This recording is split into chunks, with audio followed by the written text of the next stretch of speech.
welcome to the Filmcast's review of Joyride. I'm going to read the plot summary of this movie from the internet. Quote, when Audrey's business trip to Asia goes sideways, she enlists the help of Lolo, her childhood best friend, Kat, a college friend, and Deadeye, Lolo's eccentric cousin. Their epic, no-holds-barred experience becomes a journey of bonding, friendship, belonging, and wild debauchery that reveals the universal truth of what it means to know and love who you are, end quote. Joining us for our review of Joyride, she is the entertainment editor at Inverse. Hoai-Tran Bui, welcome back to the Filmcast. Hey, everyone. Glad to be back. So good to have you here, and loving a lot of the stuff you're putting out at Inverse. In fact, I think you are publishing a piece by the time this is out.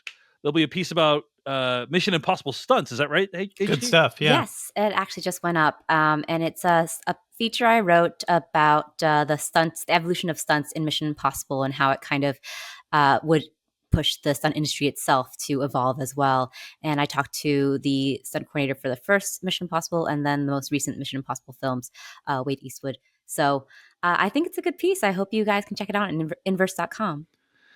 Definitely check it out. We'll link to it in the show notes. But we are here to talk about Joyride today. Adele Lim's directorial debut. She's one of the writers behind Crazy Rich Asians, a movie I think we all really enjoyed. There are not that many movies like Joyride coming out right now at the box office, right? Like there's just not many raunchy R-rated comedies being released. And so given this, yeah, go ahead, HT. It sounds like you I object do want to premise. point out that there was a raunchy R-rated comedy that was released just a few weeks ago, and That's that was true. No Hard Feelings. That was No Hard Feelings. It's true. It's true. It's true.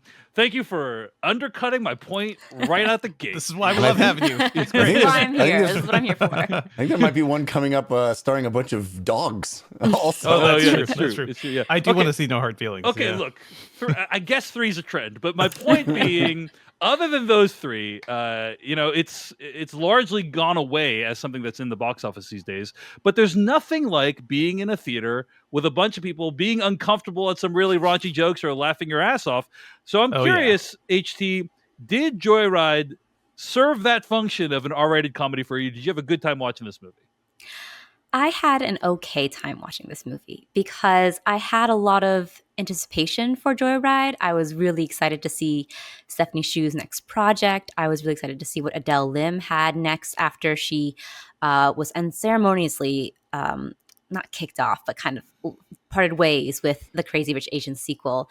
And I was a little bit disappointed, I have to admit. I think that this was a movie that lived up to that, unfettered, raunchy rom-com premise in the first maybe like 30 minutes of the movie, and then it kind of tapered off in a way that I thought was a bit disappointing and felt like they needed at least a few more punch-ups because it felt to me kind of like a first draft of a movie. But if we're going to talk about raunchy rom-comedies that came out this season that I prefer, I actually will say I think No Hard Feelings is a bit superior to that just because it feels like a tighter movie. But yeah, I think that Joyride, while it has its good moments and moments that did make me laugh out loud and made me really enjoy my time in the theater, I just think that it didn't deliver as much as I hoped it would. Let me ask a question, a couple questions, HT, before we move on. One of them is like, to me, the thing that connected for me more in Joyride was like the emotional elements of it. Like I actually enjoyed those much more than the kind of raunchy, humorous elements. And I'm curious, like there is a kind of tender heart to this movie. It's a movie about identity and finding your own identity. And I'm curious, like if that resonated with you at all or more so than the comedy. It resonated with me, but I do think it almost felt shoehorned in a way that didn't feel like it was seamless with the raunchy first half of the movie. Yeah. And I think that you can have those tender emotional moments in a raunchy comedy. Just look at Bridesmaids, for example, where it slows down in the third act and it has those really sweet, tender character moments, but it also is buoyed by really funny moments in between and really great, just, funny character moments too. And I feel like they kind of forgot to include the comedy in those tender moments. And I know that that's not something that you have to, expect with everything, but I think that that's what you kind of should be expected in a movie that is billed as a raunchy rom-com. Fair enough. Annie Mumolo, by the way, was like an actor in Joyride, and I believe she co-wrote Bridesmaids. Yes, co-wrote, and she was on the plane. Yeah, she was on the plane in Bridesmaids. So, anyway, Devindra Hardwar, Yes. your overall thoughts on Joyride? I love this movie. I think it's fantastic. I think it both succeeds at being that raunchy, R-rated comedy, but also it kind of did hit me out of nowhere. There are some big emotional beats here, and this isn't a big spoiler. Adoption plays a big part of the story. It's in the trailer. Like, that's how the story is represented. And I also found like it just really fascinating what this movie does around the idea of not only figuring out your identity racially in America as somebody who is an immigrant to this country, but also within the country you're supposed to be from, and also within your identity as an adopted person. And I think that it just feels really personal to me, like that whole element of it, and it's not really like talked up much in the trailer or like how deep it goes into that. But I found myself really moved by a lot of that, and I think this movie both, I think the funny stuff is genuinely good. I agree, HT. Like, it does feel a bit first drafty. Some of it feels a little fatty. Like, you could probably trim a few things, maybe tighten up the editing.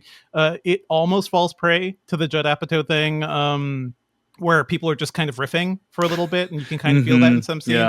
And I feel like as a culture, we've maybe moved a little bit away from that, but I don't know. I found it fun in like a throwback ways. Like, I remember when a lot of comedies were basically just that.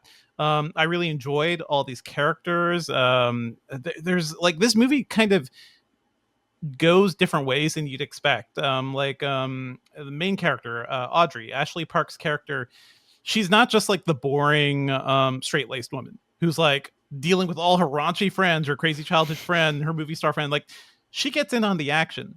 And I found that really fun and really compelling. And we will talk about some of this stuff in spoilers, but I think it's generally fun how far this movie goes. It both reminded me of Bridesmaids and Barb and Star, Buena Vista Del Mar. And there are a lot of elements from that movie that are in here too. It's kind of a smush of those together.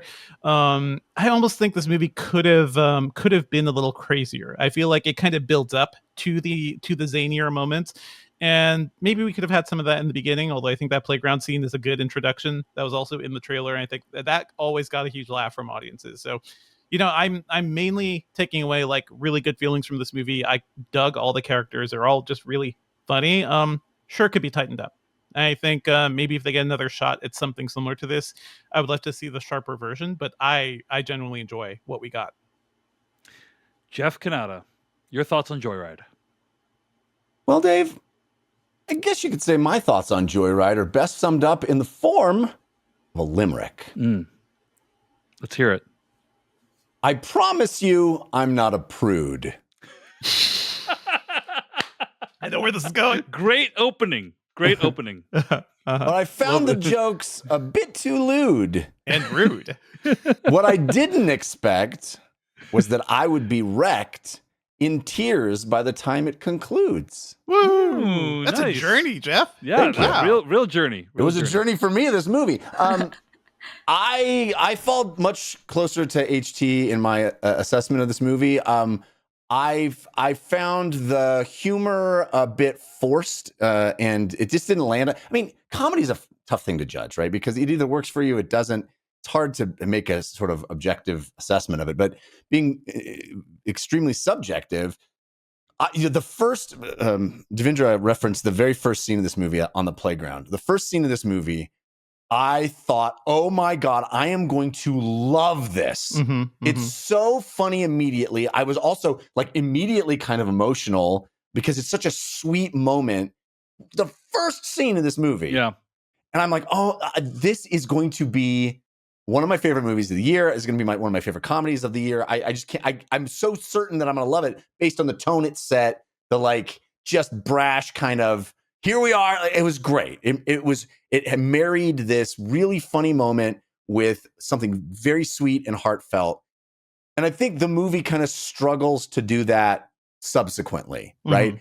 It goes very far with the raunch. It goes very far with the audacity and sort of the debauchery of what we're witnessing. And high fives, right? Go for it. It wasn't really working for me comedically. I didn't find the lengths that they were going to be particularly hilarious. I did laugh a few times, but but then, and then it has these moments of heart, which I, like you said, Dave, I found to be much more successful, and I was completely in. But they do feel like the movie stops what it's doing and does this other thing for a while, and then goes back to what it was. It really feels bifurcated, and there are seams, right? And I felt like that didn't work too well for me. I really liked when it leaned into the heart and leaned into the friendships and some of the revelations that we get later on, and the ideas that it's talking about. But those seem to clash with its just body, rude, in your face raunch. And I didn't feel like that it made for a very cohesive film experience overall. Yeah, that's fair. And it is interesting to reflect on, like, what is it about movies like Bridesmaids that might have been able to mix those two things a little bit more successfully. I think experience is probably one. I don't know. Like it just, that felt like they were a little more finely crafted, but it's not like Adele Lim is new to TV writing or anything. She used to work on Xena. Like, she's been around, Yeah. I think maybe her not having a part in the script might have to have something to do with that as well. Yep. Mm-hmm. I want to talk about that opening scene a little bit more, because I think you're right, Jeff. Like, that is kind of the perfect encapsulation of, like, the movie at its best. And that's the beginning of the trailer too. Like, that was a great trailer. It's in the trailer, and I just really admired the scene. I want to describe my emotional journey watching this scene. Right, so it's basically these two families. They introduce each other themselves to each other. One of them is white. One of them is Chinese. But they both have a Chinese daughter because one of them is adopted. And this white kid piece of shit comes up to one of them and says, like, no ching chongs allowed on the swings or whatever, and then gets punched the fuck out, like, immediately right out the gate. And I had two immediate thoughts. Not just a punch out, but a fuck you. Fuck you and a punch out. Fuck you, punch out. Yeah. Okay. I had two thoughts. What? Go ahead, Jeff. Well, I want to hear your two thoughts, but I would frame that progression completely different for me. Maybe because maybe you knew what was coming. Maybe you'd seen the trailer. I had not. But it's a reveal. The framing to me was Chinese family that I immediately sympathize with coming into they walk into the scene and they're like, oh my God, it's all white people here. We're not going to be accepted. Isn't the town called like Whitesville? It's like it's very clear what it's saying. Yeah. It's funny that I can't even remember. There's a couple of lines that are like, it's like walking into a cafe that features board games or something like. It's like great lines. Anyway, then this white couple comes up, and I'm immediately thinking, oh my God, they're going to say something horrible. And they kind of start that. And the Chinese couple assumes they're going to say something horrible. And they're like, hey, are you Chinese? And they're like, oh, here we go. And me as an audience member is going, oh, here we go. And then they're like, is your daughter Chinese? And they're like, why do you want to know? Why do you we're baited into this interaction that we think is going to happen. And they're like, well, because we want her to play with our daughter. And their daughter leans out from behind their legs and is revealed to also be Asian. And you go, I immediately was like welled up with tears. Like, it's just a beautiful, like, the way those two little girls look at each other and make an instant connection. Anyway, so I don't want to No, it's okay. Take anything away that from was what a you're saying, much better but, like, description of that whole journey than what I provided. I was already like, I love the heart of this, and then you have what you described, which is hilarious, like double middle fingers. These two little, these two young girls are like, yeah, fuck you. It's so great. Yeah. Well, I think both Jeff and Dave's read on this scene is appropriate to the movie because it's kind of that heart that's paired with that sudden burst of like raunchy, inappropriate comedy. And I love that scene too. It's the scene in the trailer that kind of gripped me, and I was like, oh, I can't wait to see what this movie's about. And I wish they maintained that perfect symmetry of tones in that scene for the rest of the movie, because I feel like they almost do, but then they don't quite get there. I agree. Yeah. So the characters are from a place in Seattle called White Hills. Is that a real place? It's not a real place. Okay. But apparently naming a place White Hills in Seattle was the whitest thing that the writers could come up with, which is not, I don't oppose that. There is a place that I like right down the street from me called White Center that might have been a reference to. Yeah. It's called White Yeah. Center. No hills there though. No hills. No hills. It actually is very hilly, but it's weird. Anyway, so it's weird that they call it White Center. It's a weird name. But anyway, what I was saying was I had two immediate thoughts watching that young white boy get completely owned. White boy number one in the cast, by the way. White boy number one in the cast, Yeah. which is number one. This is how racism should be depicted in movies, right? None of this licorice pizza bullshit. Like whenever whenever someone is a racist, they should get immediately punched the fuck out or somehow chastised or something like that. That's great. Love that. But then also my thought was, why did I think of that when I was a kid? Same. Absolutely. I have had those playground experiences. We've had these playground experiences where did people not have call that you friend names, and to it's do like, that. Yeah. didn't think to punch them out. That should have been on my list of things to do. And if they're too far, you need to run after them and punch them out. Yeah, exactly right. But yeah, it was a great opening scene. And I would say there are, as you said, Jeff, I had a very similar experience. There's moments where I thought it was very funny, but ultimately, the stuff about exploring your identity, that stuff is much more interesting to me, and I think it is fairly well executed during the movie. Surprisingly so. Worth recommending for that alone. Also, it made me think of a bunch of other movies and works that deal with the idea of transracial adoption. There is a documentary on Netflix called Found that I would strongly recommend. It's about these Asian girls that were Chinese girls that were given up for adoption, and they try to find their birth parents. This is a thing that has happened, thousands and thousands of times because of China's one child policy. Also, one of my favorite writers, Nicole Chung, wrote a memoir called All You Can Ever Know. It's one of my favorite books ever. Would strongly recommend that. If this topic kind of is of interest to you, I would recommend Found on Netflix and All You Can Ever Know by Nicole Chung. I think they're great works. But yeah, I think I would say there's intermittent laughter throughout the screening and from me throughout this movie, Joyride. But also I really enjoyed the heart of this movie and loved a lot of what it was trying to say. So with that said, before anything else, otherwise let's get to spoilers and talk about some of the more specific moments in the movie. So here we go. I do want to call out the core cast. I think is really good, and I'm waiting for the girl who plays Lolo, Sherry Cola, who is in, first of all, great name. I'm sure that got her a lot of fun playground attention.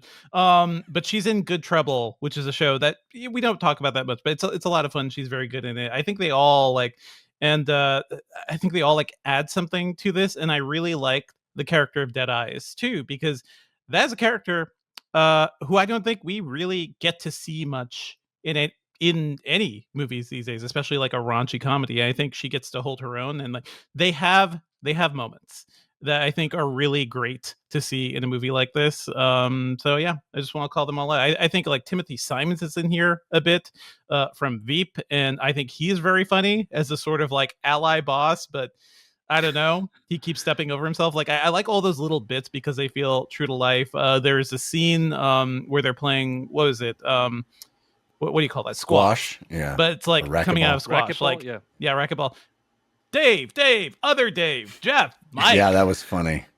I mean, yes, yeah. I have those moments. Yeah. I liked all those kind of prodding at sort of white performative allies in that way that I thought those are the moments that I thought were really funny, especially. And I liked his performance especially because he really plays that kind of almost satirical version, but of a person that you know all too well. In this movie so well. We all know that person. Yes. Yeah. You keep saying, I don't trust people like you. I mean, associates. It was good. There's a lot of good recurring gags with that. Yeah. Yeah. All right. Let's do some spoilers for Joyride starting right now. I'll just start by saying, in terms of spoilers for this movie, when Daniel Day Kim shows up, everything is good. Whenever he pops up. The scream, my wife scrumped at that moment. Yeah. She literally screamed out loud when Daniel Day Kim shows up. Yeah. And I mean, I kind of did too a little bit. Yeah. Daniel Day Kim is surprise MVP of this year, I think. Of everything. In real life, do people just cheer when he enters a room because it's Daniel Day Kim? Yeah. It's great. I really appreciated the fact that, we as the audience, or maybe some of us, have metatextual knowledge that Ashley Park is Korean. Yep. And so we're watching this movie. It's like, oh, I guess they had a Korean woman play a Chinese woman. That happens. It's fine. But then they actually made the fact that she's Korean part of the story, which I thought was really great. Like, and how the idea of being a transracial adoptee must be like definitely comes with its own challenges. But then thinking that you're this one idea for your whole life and then having that upended, it's a very profound idea. And realizing that, like, I think the realization, right, is that you need to kind of lean in or lean on the existing connections that you already have more than kind of this idea that you had of yourself, because like that idea that you had of yourself in her case was wrong. It was inaccurate. But yeah, it was a kind of surprise reveal, but I appreciated how it was handled. HT, what did you think of how Audrey's fate played out at the end of this movie? So I feel like I'm coming off as sort of the grump of this this review, but I actually really did enjoy the sort of reveal of Audrey's lineage, I guess you'd say. I thought it was a wonderful way of actually using her real Ashley Park's real ethnicity in the movie. But I also thought that the movie treated the concept of just like identity and transracial adoptions in a way that I thought was very sensitive and considerate. But I just thought that, I mean, we kind of talked about it before. I think it was just a little bit kind of a tonal,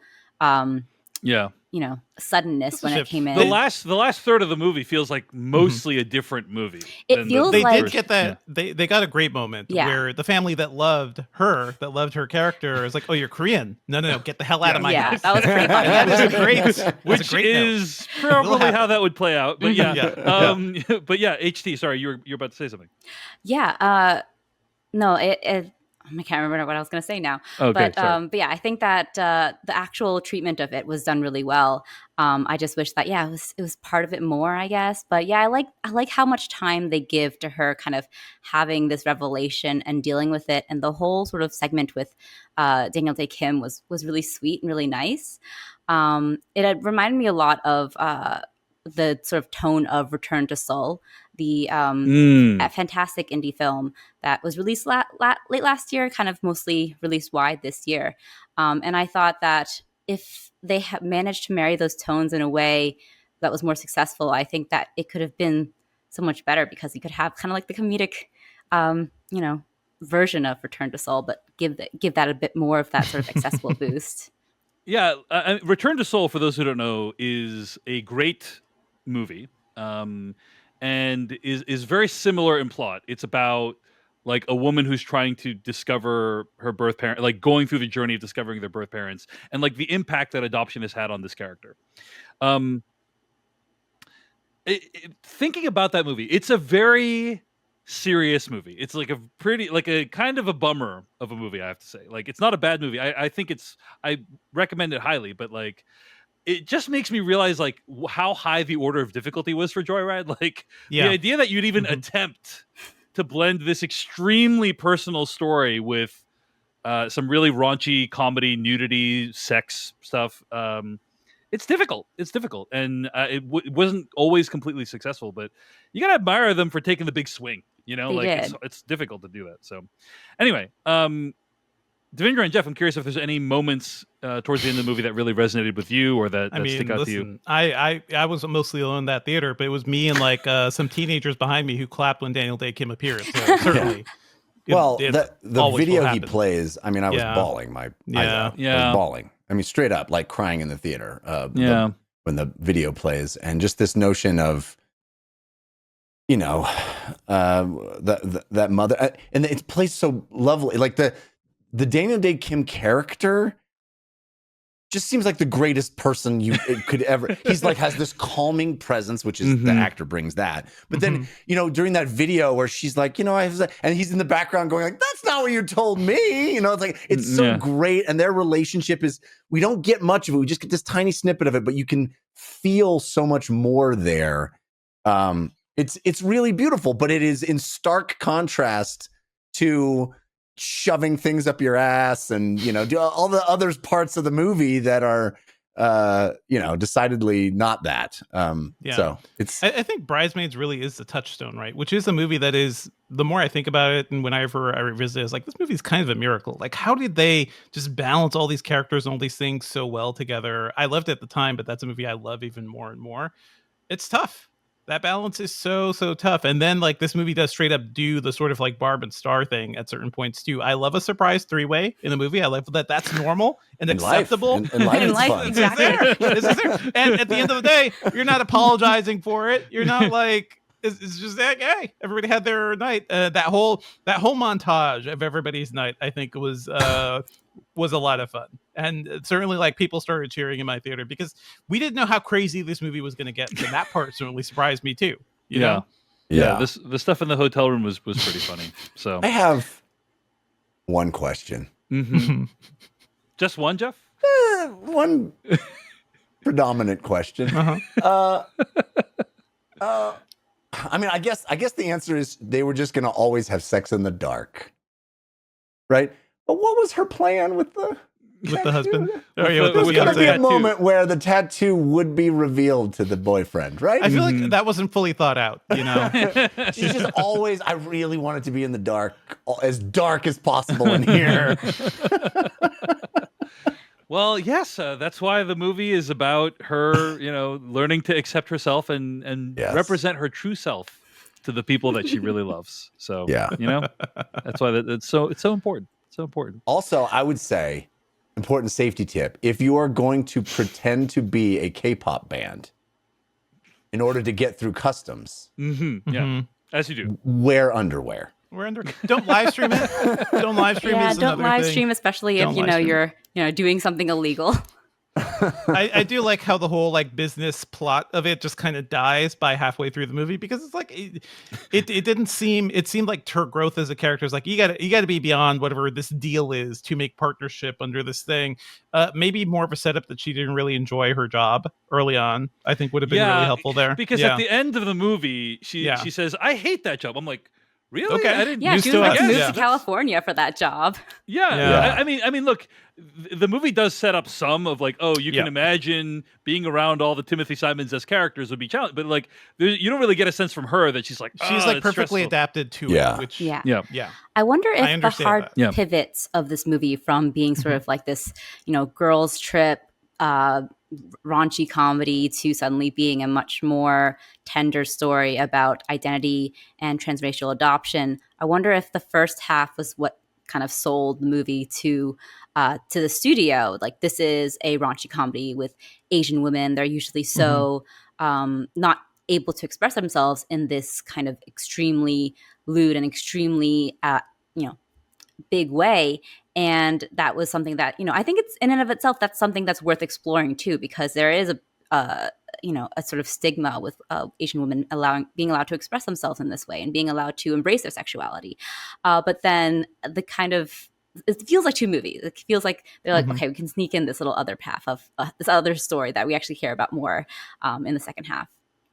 Yeah, because Sherry Cola's character is like her big thing is, that's a huge part of her art too, is like body parts and sexuality and stuff like that.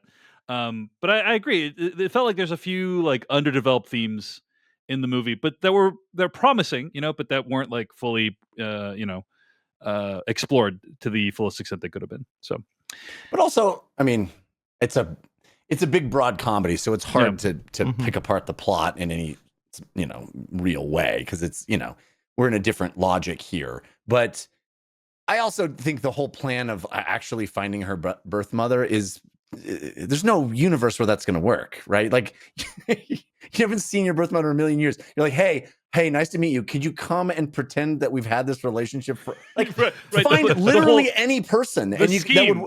The scheme doesn't make any sense. I agree. Doesn't make sense. Like taking the train and then being lost in the middle of the country. So like, okay, they get saved by a basketball team. That's a fun, very comedic, a broad comedy type of twist. But then I think it kind of loses me when they're like, okay, let's go to South Korea, and they're like, I know. and I was like, in what world would you be able to do an international sort of, You know, Right. The extent to which they're willing to try to get the actual person who is her mother, like that business guy is not going to know the difference. It doesn't matter. Like, We you know, have a just fun like, one where you just like hire a random woman, and then like that Yeah. also could be another fun story too. Actually, that's a funny movie too. Yeah, but like you're willing to pretend to be a K-pop band, but you're not willing to pretend someone else is your mom. You know what I mean? It's like, it's like, is it easier to teach astronauts to drill, or is it easier to teach drillers to go to space in Armageddon? They're salt of the earth, Dave. Don't think about it. Don't think about it. Also, right. what was the deal? What is her business? It was just She's business. a lawyer? Yeah, she was she's a a lawyer. lawyer. But what was like the deal? Yeah, was it A lot of it just felt like business. Yeah. Like I have to do business. They went to have the business business to do. factory and they made a business. Yes. I got an M&A sense out of it. Yeah. Maybe mergers and acquisitions, or maybe actually I have no idea. Now that you mentioned we have no it. clue. Yeah. But it's not that important, but Yeah. it's one of those things that felt like I really got to get this deal through. It feels like it feels like a comedic sketch, basically. Yeah. I do want to say, and I'm going to be sort of like another negative Nancy thing, but the broad sort of, stereotypes about Asians in this movie, which I thought were actually quite fun, like the whole, we can only do a deal in this club because that's how we do it in China, and like that's like that kind of wild, sort of weird culturally specific things that play well in like this sort of broader comedy context, but then it feels a little bit like a strange choice to make when you get to the more specific, more sensitive parts about cultural identity and transracial adoption. So I don't know. I mean, I enjoyed those, and I thought like, oh yeah, that's pretty funny. Like that's like when they have the airport sequence and they're pointing out like these are like the new rich Hong Kongers. These are the old Bougie rich Hong Kongs. Shanghai. Yeah, the bougie Shanghainese. And like those are Koreans. Like, Yeah. talk about them. That would get you canceled. Exactly. But Like it works in the more absurd part. I think you're right. Sorry, go ahead, Jeff. I just want to say real quick, my favorite line, because I thought of you, Dave, was when they're like, you're basically white. Name every character from Succession. She starts doing it. It's very funny. She's like, oh, you got me. Yeah. I mean, I lost it when she was saying, like, what's your favorite band? And she says Mumford and Mumford Sons. and Sons. Like Deadeye is just so like good. dying, just like falling asleep. Yeah. So good. Yeah. But anyway, I agree with you, HT. There's almost something like the finale of this movie is trying to make like a very nuanced point about what it is, like who you are, and like what does it mean that she's now Korean instead of Chinese? Like what are the subtle differences that causes, or that makes you feel about yourself? What are the ways that transforms how you think about yourself? It's not like dramatic necessarily, but it's also like, oh, I have a whole different history than I thought I might have, and so on. And it's all very like detailed and complex nuance, and that's almost like opposed in some ways, or it cuts against making broad generalizations about groups of people, which is kind of where a lot of the movie derives its humor, right? So yeah, there is this weird tension between those two things here, and I agree with you there. That said, I thought the generalizations were very funny. So that's every comedy, Yeah. right? Yeah. Like you do find humor from it, but you can find meeting through a deeper I exploration. will say Yeah. one of the generalizations I found really funny was when they are going through the train carriages, and Audrey keeps saying like, no, not this one, and she sees an elderly couple just like eating oranges in their train carriage, and I thought that was a really interesting, like a fun texture, because oranges are something that a lot of Asian cultures will eat just like as a snack and everything. And there's a little joke later where she's like, what do you think is the drug dealer on this train? Do you think it's that those couple with the oranges? I thought that was something I found really funny, like a nice sort of culturally specific thing that I feel like feeds to sort of more of like those more like jokes that Asian Americans would definitely get too. I do wish the movie had explored that aspect of her a little bit more, right? Like it does hint like, hey, she's more comfortable around white people than she is around ostensibly her own people, and what does that mean for her? And like that scene was kind of emblematic of that, because she didn't want to sit with the native people there. Well, also the over obsession on pickpocketers and things like that. It's Right. like, oh, I can't be here. This is a I can't dangerous be- country. yeah, exactly. And that's Yeah. that is a fascinating phenomenon Yeah. that actually is happens for a lot of Asian Americans, and I wish that was explored more deeply. But Yeah. it was nice to get a Meredith Hagner cameo from Search Party. Yeah. You know, so she's in the movie, so that's nice as well. So It's funny. Yeah. all right, any other thoughts, or shall we wrap it up there? At the end of the day, it is, despite all the qualms we have with this movie, it is still really impressive that Adele Lim made a movie. Thank you so much for watching this video of the Filmcast. Check out these other videos that we have available, and be sure to hit like, subscribe, and hit that bell icon to get other videos from us in the future. You can also go to thefilmcast.com to catch all of our audio podcast versions of all of our episodes. And support this podcast at patreon.com/filmpodcast, where you can sign up for ad-free episodes and exclusive After Darks. Thanks so much to everyone who makes the Filmcast possible.